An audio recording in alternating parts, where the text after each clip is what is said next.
Sangha, c'est un espace où on devient écologiquement conscient, on développe la conscience écologique, comment le monde fonctionne.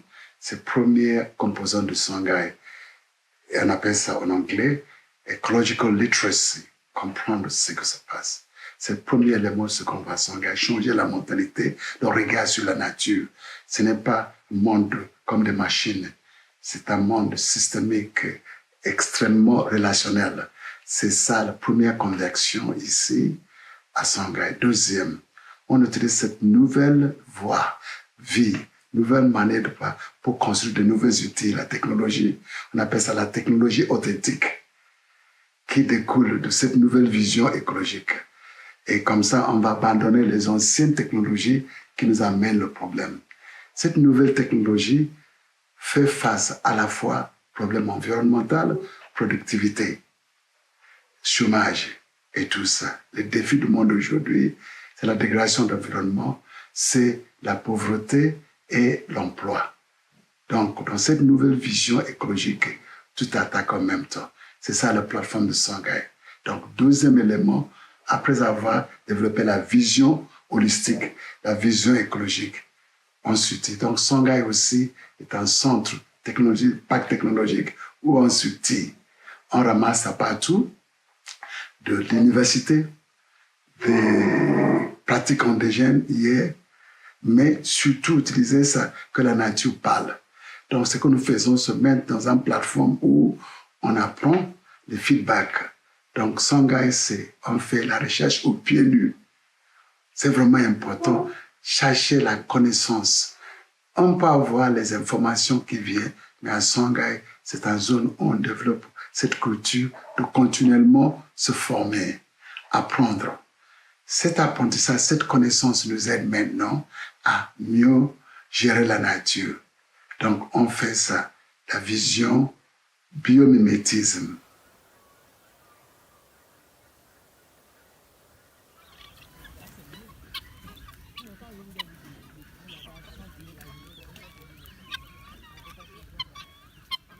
Quand on connaît comment la nature se fonctionne, on va danser avec la nature. Donc, la technologie Sangha, c'est danser avec la nature aujourd'hui. C'est ça que nous faisons. Si on va danser avec la nature va sourire. C'est une raison, comme vous avez visité aujourd'hui, la technologie Sangha, comment danser avec la nature. La nature coopère. C'est une raison que vous voyez la productivité. Donc, on produit plus, mieux avec moins. Et ce que vous avez fait. Donc, c'est deuxième aspect de Sangha, développer cette technologie, à continuer à rechercher, regarder la nature, que c'est la nature qui nous apprenne. C'est ça une nouvelle manière de faire la recherche.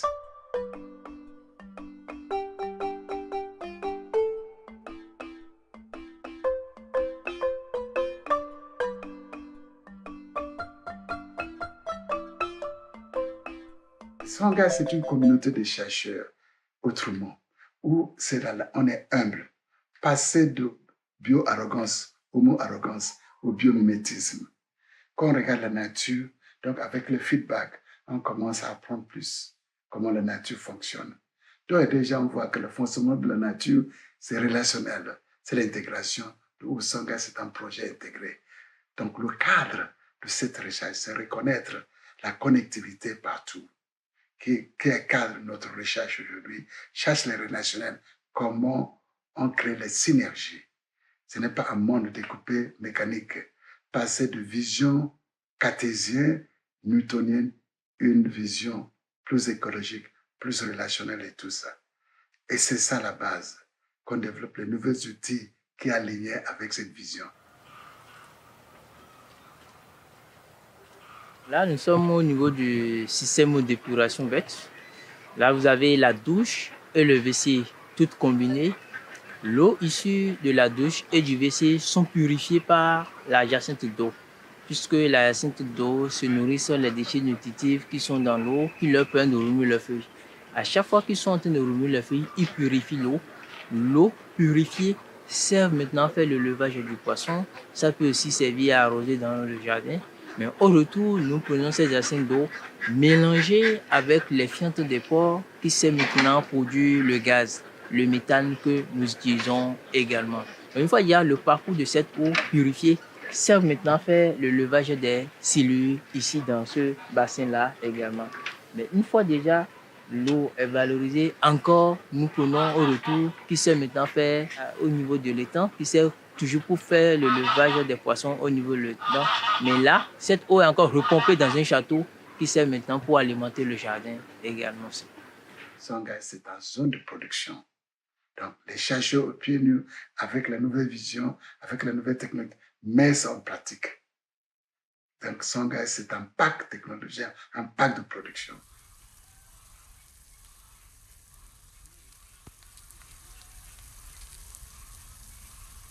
Songhai est devenu un centre d'excellence pour l'Afrique et pour l'Afrique de l'Ouest. Les deux, ECOWAS, les États de l'Afrique de l'Ouest déclaré Songhai centre d'excellence. Le Ban Ki-moon, quand il était secrétaire général, quand il est passé ici, il était émerveillé. Il a déclaré Songhai centre d'excellence pour l'Afrique. Donc ça continue. Donc Songhai est devenu un projet. Comment c'est un hectare? Il y a des zones au Bénin, 500 hectares. Au Nigeria, on a signé dans toutes les zones agroécologiques du Nigeria, des bassins de rivières, on appelle ça River Basin. On a signé un contrat avec pour développer les systèmes durables, productifs partout maintenant. Ça commence. Mais la clé, c'est pour former une masse critique des jeunes qui sont totalement différents, qui sont équipés différemment. C'est eux qui sont capables d'ouvrir, de changer notre monde aujourd'hui.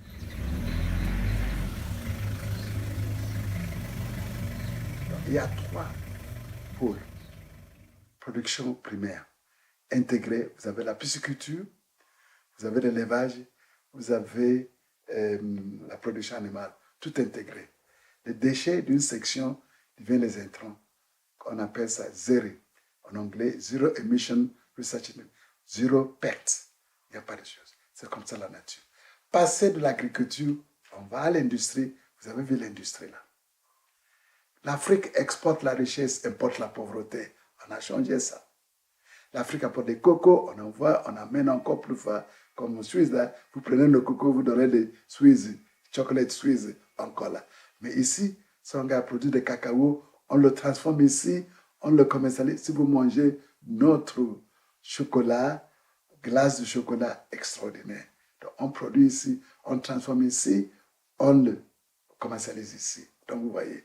Et c'est ça le modèle que nous voulons faire. Donner les valeurs ajoutées au lieu d'exporter.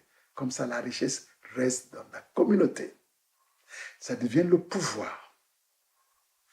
L'Africain qui exporte tout paie son pouvoir. Comme je dis, on exporte la richesse, on importe la pauvreté. Imaginez que nous faisons l'élevage de poules seulement.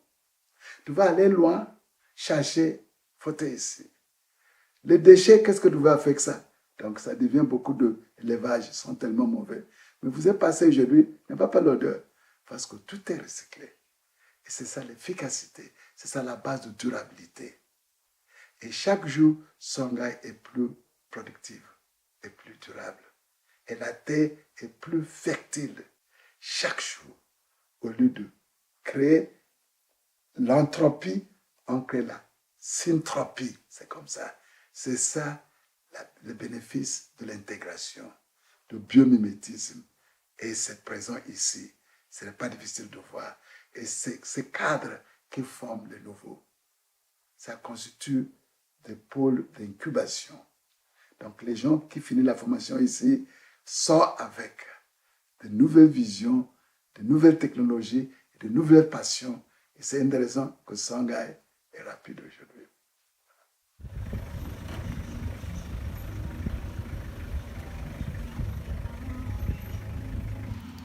Regardez, tout vraiment plein de... Vous voyez ce que ça passe là? Voilà, tout ça, on attire les insectes. Les moucherons viennent ici, sinon ils vont nous attaquer. All the mosquitoes, all the sunflies. Instead of biting us, because this is richer for them than our blood. This one now, integration, this is a sweet potato or Chinese water green. Après l'épuration verte, on est vraiment riche. Donc, ils vont encore manger ça. À la fin, le tige, on va le piler, on va encore tirer là.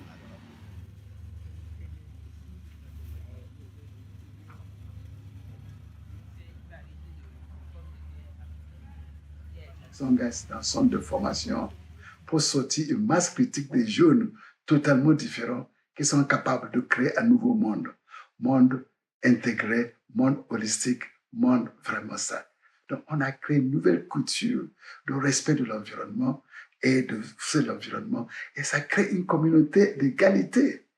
Bien que je suis chercheur, je suis producteur, je suis paysan et tout le monde. Donc, j'ai créé notre monde, le monde de la paix.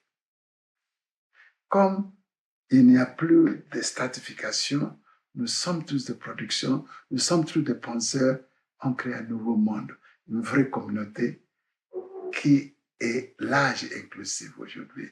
Vous voyez. Donc, voilà ce qu'est Songhai.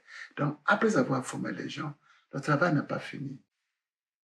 On va encore, Songhai, c'est aussi un centre de service. Les gens qui sont formés, on va les aider à créer les emplois.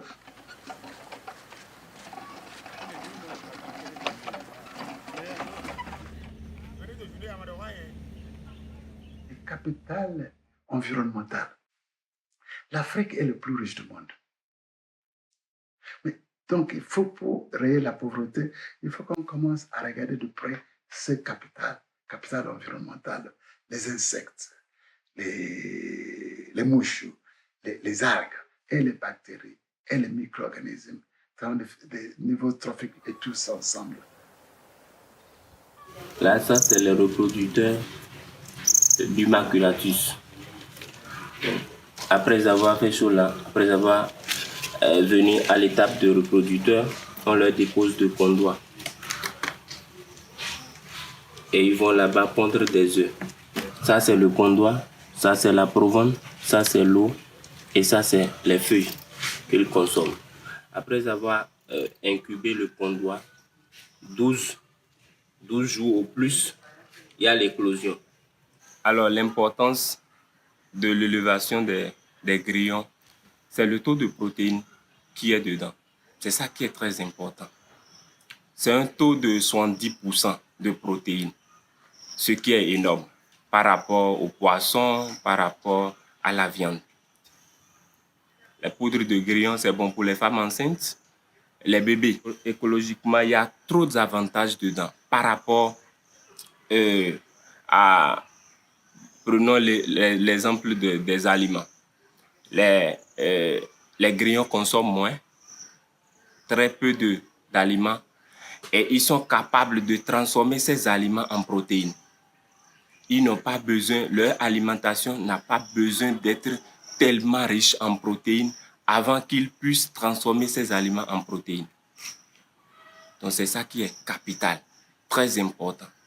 Donc c'est moins coûteux par rapport aux aliments. Donc je fais le tour de l'Afrique au début de 80.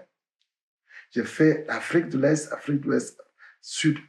J'étais bouleversé par la richesse de l'Afrique.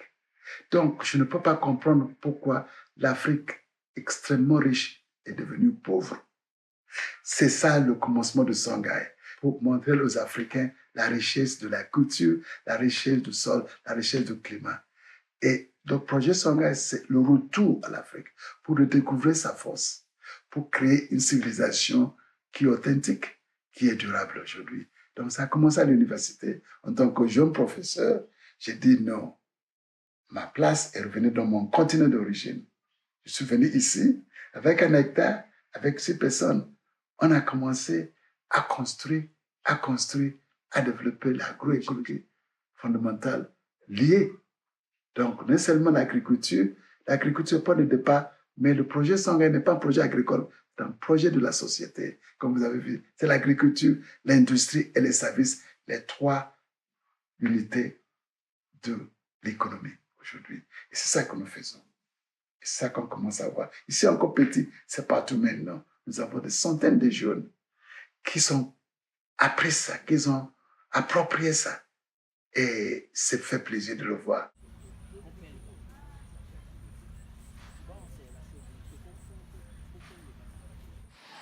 Donc là, nous sommes au niveau de l'élevage des poulets de chair. Là, nous faisons le levage sur les pilotis, c'est juste pour mieux récupérer les fientes. Donc, pour mieux récupérer les fientes, nous mettons les pailles en bas. Les fientes tombent directement sur ces pailles. Et puis après, on récupère les pailles et les fientes qui servent maintenant à faire du compost pour fertiliser le sol au niveau du jardin. Mais pour nourrir ces poulets, nous produisons de la provende.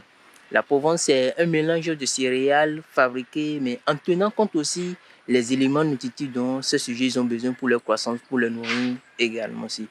De deux, si nous mettons les arbres un peu partout, c'est que les arbres leur libèrent de l'oxygène. Au retour, les arbres absorbent le gaz carbonique. Mais après chaque élevage sur pilotis, il faut maintenant désinfecter les pilotis, laver, faire passer la chaux et pour le laisser au veillage sanitaire avant de ramener encore d'autres sujets sur ces pilotis également. Donc si nous le faisons sur les pilotis, c'est juste aussi pour éviter les maladies, les parasites également, puisqu'ils ne sont pas en contact avec le fiente également aussi. Ça permet d'éviter les infections, les maladies également aussi à ce niveau-là aussi. Là, ça permet aussi de montrer aux élèves qui sont en formation, quand ils finissent leur formation, ils auront la possibilité de les reproduire à moins coût pour leur propre installation.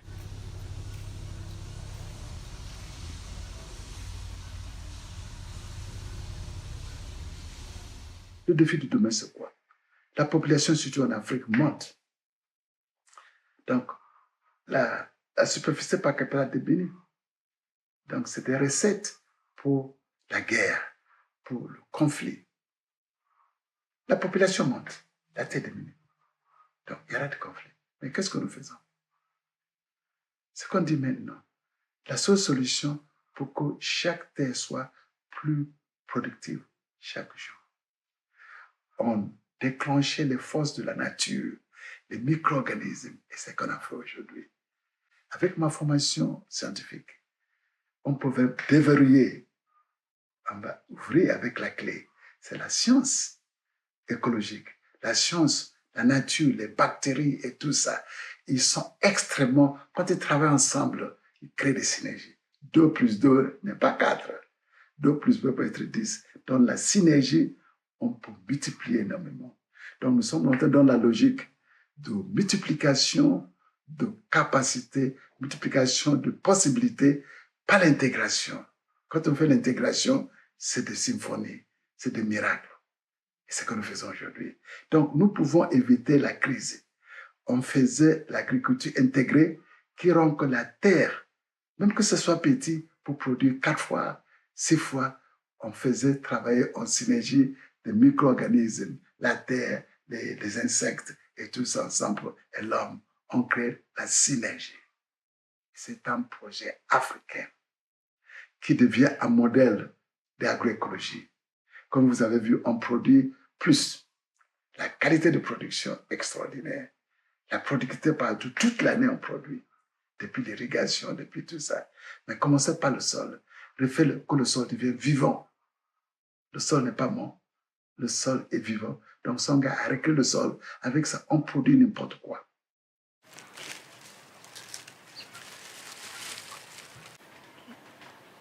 Sans odeur, d'accord?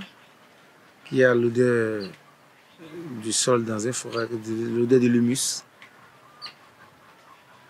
Le compostage, c'est un endroit où nous recevons les matières organiques de différentes unités au centre Songhai ici. Donc notre système intégré nous permet d'avoir toutes les matières premières dont nous disposons. Le jardin nous envoie les herbes indésirables, les fruits gâtés, bien les fruits non mûrs. La production animale m'envoie les fientes, la litière. Je reçois de la transformation, la cendre, les plumes, les cartons, tout ce qui est biodégradable. C'est ça que nous valorisons ici afin d'obtenir le compost. Et nous suivons un processus. D'abord, nous sommes en phase ici d'un compostage aérobie, c'est-à-dire un compostage à l'air libre, en présence d'oxygène. Donc, pour faire le compost, qu'est-ce que nous faisons? D'abord, nous faisons un cercle. Comme vous voyez le tas ici, nous faisons un cercle et le diamètre du cercle ne doit pas dépasser 3 mètres. Donc, c'est inférieur ou égal à 3 mètres. Et la première couche que nous mettons dans ce cercle, c'est la matière d'origine végétale. Et la couche, l'épaisseur de cette première couche que nous appelons le lit du compost, varie entre 15 et 20 cm. Et après ça, nous arrosons. D'accord? Et la deuxième couche, c'est les matières d'origine animale. Les fientes ou la litière, d'épaisseur 10 à 15 cm. Et nous arrosons toujours parce que nous devons savoir que les paramètres pour obtenir un bon compost, nous avons les matières premières, les micro-organismes, nous avons besoin de l'eau, nous avons besoin de l'air, de la chaleur qui se passe à l'intérieur de ce même tas. Et après la deuxième couche, il y a maintenant une alternance au niveau des couches. Tout ce que nous disposons, nous mettons dans ce tas. Les couches les unes après les autres. Matière animale, végétale, les plumes, les cartons, la cendre, jusqu'à ce que le tas parvienne à une hauteur de 1,50 m.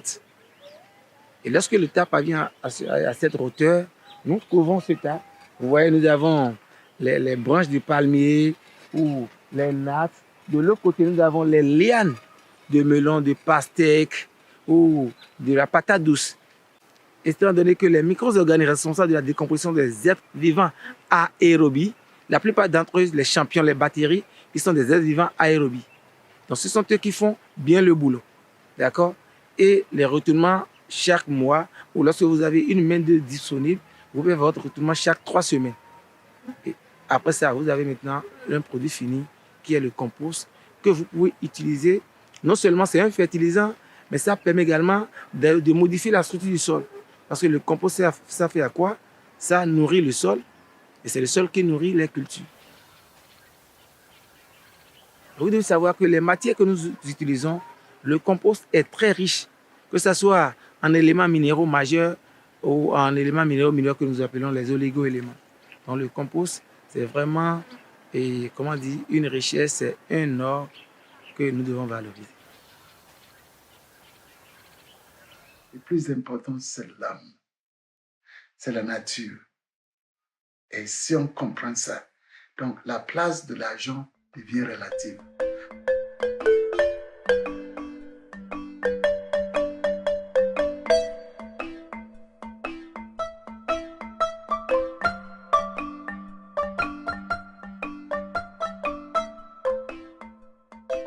L'histoire, recours à l'histoire. Si vous regardez la civilisation africaine, pour montrer que l'Afrique connaissait des grandes civilisations, vous venez de passer de Mali.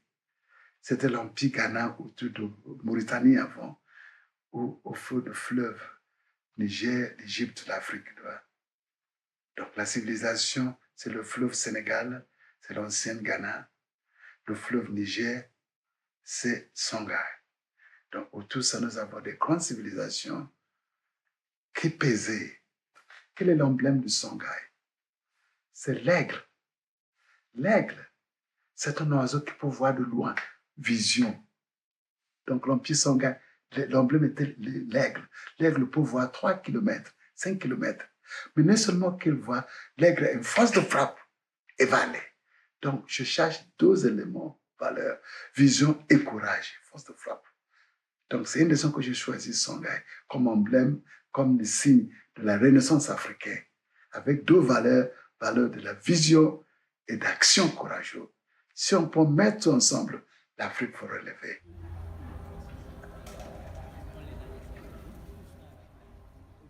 Donc Songhai est un laboratoire, une transition vers une autre agriculture génératrice de l'emploi, pas extraction de la richesse, génératrice de la richesse.